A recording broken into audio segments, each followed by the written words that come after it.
Hello అండి, నా పేరు సందీప్. ఈరోజు మెయిన్ టాపిక్ వచ్చేసి జనసేన ఎమ్మెల్యే మీద వచ్చేసి కొన్ని ఆరోపణలు అనేది రావడం అనేది జరిగిందండి. దాని గురించి మనం మాట్లాడుకునే ప్రయత్నం అనేది చేద్దాము. జనసేన ఎమ్మెల్యే అరవ శ్రీధర్ మీద వచ్చేసి కొన్ని ఆరోపణలు అనేది రావడం అనేది జరిగిందండి. ఒక అమ్మాయి వచ్చేసి నన్ను ప్రెగ్నెంట్ చేశాడు అని ఒక ఆరోపణలు అనేది చేసినారు. అలాగే నన్ను వాడుకున్నాడు ఒక ఆరోపణ అనేది చేయడం అనేది జరిగింది. ఆ అమ్మాయి వచ్చేసి ఫస్ట్ ఆఫ్ ఆల్ ఈ విషయంలో మాత్రం ఇద్దరిది తప్పని నేను అంటాను. ఎందుకు అంటే ఇద్దరు కూడా ఒక పర్సనల్ కమిట్మెంట్ కోసం చేసినారు ఈ పనులు. ఇంకొకటి ఏంటంటే దీన్ని అవతల పార్టీ వచ్చేసి రాజకీయంగా వాడుకునే కార్యక్రమం చేస్తుంది. ఒకప్పుడు మనం కూడా రాజకీయాల్లో వాడుకునే కార్యక్రమం అనేది చేయడం అనేది జరిగింది. జనసేన అంటే కర్మ ఇస్ రిటర్న్ బ్యాక్ అండి. ఎప్పుడైనా కానీ మనం ఏదైతే చేస్తామో అదే జరిగే అవకాశం అనేది ఉంటుంది అనే విషయాన్ని అందరూ మర్చిపోవద్దు. ఇంకోటి ఏంటంటే ఇప్పుడు పవన్ కళ్యాణ్ గారు కూడా దీంట్లో ఏం చేయాలో అర్థం కావట్లేదు. నా అభిప్రాయం వచ్చేసి తన ఫేస్ అన్ని కూడా చూస్తే నాకు అర్థమైంది అది. ఇంకోటి ఏంటంటే ఈ తప్పుని తను కూడా యాక్సెప్ట్ చేశాడా అనేది ఒక క్వశ్చన్ మార్క్ ఉందండి. ఎందుకంటే 2-3 రోజుల ముందు ఒక లెటర్ ప్యాడ్ అనేది రిలీజ్ చేయడం అనేది జరిగింది. దాంట్లో కొన్ని వ్యాఖ్యలు చేయడం అనేది జరిగింది. పర్సనల్ విషయాలు పర్సనల్ గానే చూసుకోవాలి కానీ పార్టీకి చేయకూడదు అది ఇది అని చెప్పడం అనేది జరిగింది. చాలా మంది అనుకున్నారు ఏదో కుట్ర జరుగుతుంది అది ఇది అని అనుకున్నారు. కానీ ఈ విషయం ముందే తెలిసి దాన్ని ఒక వార్నింగ్ గా ఇవ్వడం అనేది జరిగింది అనేది ఇప్పుడు మనం అందరం కూడా అనుకోవాల్సి వచ్చే కారణం అనేది ఉంది. ఎందుకు అంటే పవన్ కళ్యాణ్ గారు దీంట్లో ఫస్ట్ ఈ ఆరోపణను వచ్చినప్పుడే తను ఎంక్వైరీ చేసేసి ఉంటే బాగుండేదని నాకు అనిపించిందండి. ఎందుకు అంటే ఎంక్వైరీ చేసేసి ఉంటే అది కరెక్ట్ అయి ఉంటే తను సస్పెండ్ చేయాల్సిన అవసరం ఉంది. ఎందుకంటే ఇది బేసికల్ గా జనసేన పార్టీకి వచ్చేసి నష్టం చేసే కార్యక్రమం ఎక్కువ జరుగుద్ది. ఇంకోటి ఏంటంటే గ్రౌండ్ లో ఎవరైతే న్యూట్రల్ గా ఉంటారో వాళ్ళలో పవన్ కళ్యాణ్ గారి మీద నమ్మకం పోయే కార్యక్రమం అంటే నేను అనుకుంటున్నాను. ఎందుకు అంటే ఇది న్యూట్రల్ వ్యక్తులు చాలా వరకు కూడా పవన్ కళ్యాణ్ గారి మీద ఎందుకు నమ్మకం ఉంటుంది అంటే తిను తప్పుని ఎంకరేజ్ చేయడు అనే నమ్మకం అనేది ఎక్కువగా ఉంటది. కానీ ఈ నమ్మకాన్ని తను పోగొట్టుకుంటున్నాడు అనేది నాకు బాధ ఉందండి. ఎందుకంటే నేను పవన్ కళ్యాణ్ గారిని చూసి నేను చాలా వరకు కూడా ఇన్స్పైర్ అయ్యాను. కానీ తను ఆ ఇన్స్పిరేషన్ పక్కన పెట్టి తన పిచ్చి మాటలకి కన్ఫైన్ అయ్యాడు. కానీ నా అభిప్రాయం వచ్చేసి పవన్ కళ్యాణ్ గారు ఒకప్పుడు కొన్ని మాటలకి ఇప్పుడు విలువ లేకుండా అవుతాయి అనే నా అభిప్రాయం వచ్చేసి.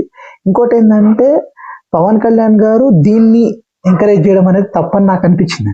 ఇప్పుడు ఇలాంటివి ఎంకరేజ్ చేసేసిండ్రు అనుకోండి, వేరే రాజకీయ పార్టీకి జనసేన రాజకీయ పార్టీకి డిఫరెన్స్ అంటూ ఏమి ఉండదు అనేది నా అభిప్రాయము. ఇంకొకటి కూడా నేను చెప్తున్నాను, ఎవరో ఏదో చేసుకున్నారు అనుకోండి, ఇది పార్టీకి ముడి పెట్టొద్దు అది ఇది అని పవన్ కళ్యాణ్ గారు లెటర్ ప్యాడ్ రిలీజ్ చేయాలి.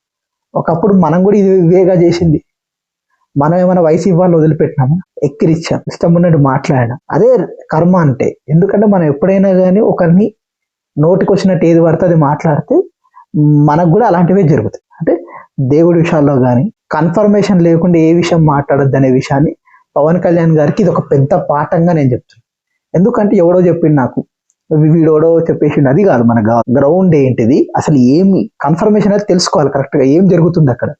ఓకే, వీడేదో ఆరోపణ చేస్తే అక్కడ ఏం జరిగింది తెలుసుకొని మాట్లాడితే దానికి ఒక విలువ ఉంటుంది. నేను చాలాసార్లు కూడా పవన్ కళ్యాణ్ గారికి ఈ విషయం చెప్పడం అనేది జరిగింది. కానీ చాలా మంది దాన్ని నెగిటివ్ గా తీసుకున్నారు అనుకోండి, అది వేరే విషయం. కానీ ఎందుకంటే మనం ఏదైతే కన్ఫర్మేషన్ లేకుండా ఏదైనా మాట్లాడితే అది ఇలాంటి కారణాలే వస్తాయి. అంటే ఇంతకుముందు మనం ఏం మాట్లాడినాం, ఇప్పుడు ఏం మాట్లాడినాం అనేది కారణాలు అనేది బయటికి తీస్తారు. ఎందుకంటే మనం వదిలిపెట్టలేదు కాబట్టి వాళ్ళు వదిలిపెట్టరు. మనం ఇవన్నీ జరగడం సహజమే. కానీ ఇంకోటి ఏంటంటే ఇవన్నీ కూడా ప్రిపేర్ అయి ఉండాలండి. రాజకీయాలు అంటే ఇవన్నీ కామన్ గా జరుగుతుంటాయి. వెన్నుపోట్లు ఉంటాయి. సొంత వ్యక్తే మనని వెన్నుపోటు పొడుస్తాడు, ప్లస్ ఇంకోటి ఏంటంటే మిత్రుడే మనం వెన్నుపోటు పొడుస్తాడు. ఇవన్నీ జరుగుతాయి రాజకీయాలు. ఇంకోటి ఏంటంటే ఇప్పుడు తెలుగుదేశం అయినా కానీ ఏమి ఊరుకోవట్లేదు కదా, వాళ్ళు చేసేది వాళ్ళు చేస్తారు కుట్ర. మనం ఆ కుట్రలు ఛేదించుకొని మన పార్టీని సస్టైనబుల్ చేసుకోవాల్సిన బాధ్యత మన మీద ఉంది.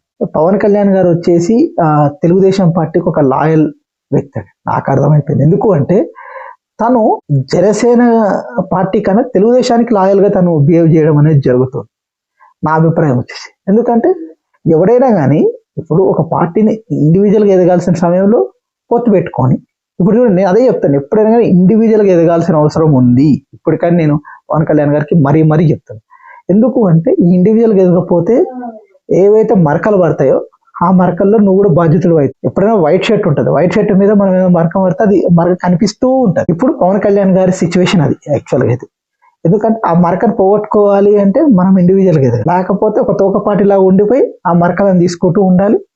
ఏదైతే తప్పులు చేస్తే ఆ తప్పులకు కూడా మనమే తీసుకోవాలి. అంటే తను ఒక ప్రయత్నం చేసినాడు, ఒకప్పుడు మంచి పాలిటిక్స్ సైడ్ వెళ్తాడని నేను ఎక్స్పెక్ట్ చేశాను.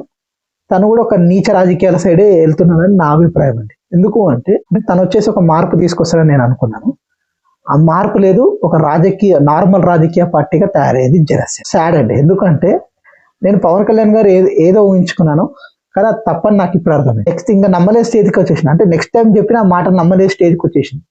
ఇది చాలా బాధగా ఉంది. ఎందుకంటే నాకు పవన్ కళ్యాణ్ గారు అంటే నాకు చాలా ఇష్టం. తనని చూసి నేను ఇన్స్పైర్ అయ్యాను, కానీ తను మాత్రం అక్కడే ఉండిపోయాడు. అంటే ఒక నీచ రాజకీయాన్ని ఎంకరేజ్ చేస్తున్నాడు. తను లా అండ్ ఆర్డర్ని కరెక్ట్గా పెట్టట్లేడు. తను చెప్పింది ఏంటి, చేస్తుంది ఏంటంటే నేను ప్రతిసారి ప్రశ్నిస్తున్నా. ఎందుకు ప్రశ్నిస్తున్నా? ఎందుకంటే తను చేపిస్తే మాత్రం తను గొప్పోడవుతాడు. తను గొప్పోడవని లేదు.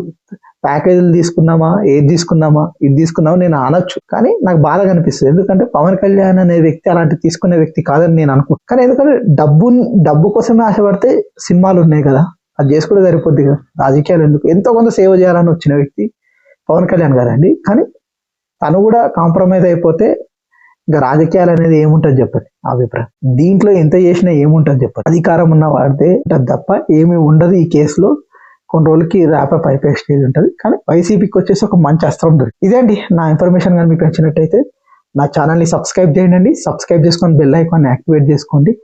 లైక్ చేయండి, షేర్ చేయండి, కామెంట్.